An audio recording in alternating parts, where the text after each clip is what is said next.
These DL men have loopholes, y'all. To be a DL man is to be a man who loves a loophole. I just want to talk to you guys about some of the loopholes I've been hearing from DL men and from men who are, in relationships or closeted, how they justify the things that they're doing, just so you can be aware. So one of the first loophole that I want to talk about is no finishing. And that is exactly what it sounds like. It is, we are doing the do, hanging out, doing all the things, and then right when it's about to be fireworks, no, stop, I can't finish, no, I can't finish. With the idea that like, they save their finishing for like their girlfriend, their wife, their husband, their boyfriend, whoever else is in their life that they are doing this against. They're like, no, I can't finish with you because I have to save that. They don't want to come back home to you and be like tired, not be able to perform if you want to do something and all that stuff. So no finishing. So they can still like have fun and do whatever, but like, no, I cannot finish at all. Do not let me finish, right? The second loophole that I'm seeing a lot is no insertion, which pretty common. It's just like, hey, this is not going in anything. This is not going inside anything. Nothing is going inside of anything. And you might be like, Maddie, that doesn't sound fun at all. There are definitely things you can do. I mean, like you have two of these, right?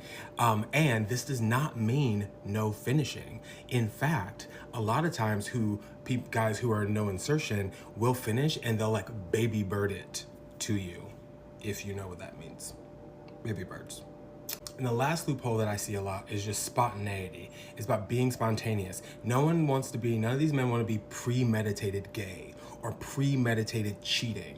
You know what I mean? They want to be able to say in their brains, like, oh, it just happened. Oh, that just happened, right? So everything that you're doing in the hookup situation is very like, oh my God, that was by accident, you know? If someone's trying to lure you or cruise you somewhere and they go into a restroom, like you wait a second and you go in there, you don't immediately run up to them. You act like, oh, like I'm just going over here. Like, this is all an accident. None of this is like none of this is premeditated. This is all an accident.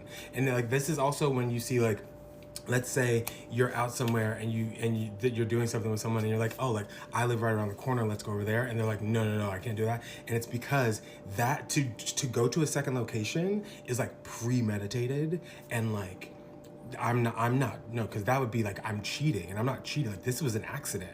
What happened in this park was like, I was just peeing over here at this tree and you came up, like this was an accident, you know? But if I follow you to your house, that's not an accident anymore.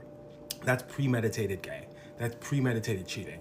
And so the loophole is like the spontaneity, and they'll keep putting themselves in situations where like that spontaneity can happen, but like they're not like actively like trying to plan it. And that's the third loophole. Just here's the thing. People do whatever you want, but if you're making a covenant with someone and you're like making these rules with this man or whatever, make sure you're specific about the things you say. Because if you say, hey, I don't want you to have sex with anyone else, great. There's a loophole for that.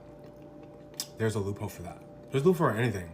Like literally get into the details. And I'm here to help. Also, if you're a DL man, here, you're welcome. Use those. Isn't that fun? All right, bye.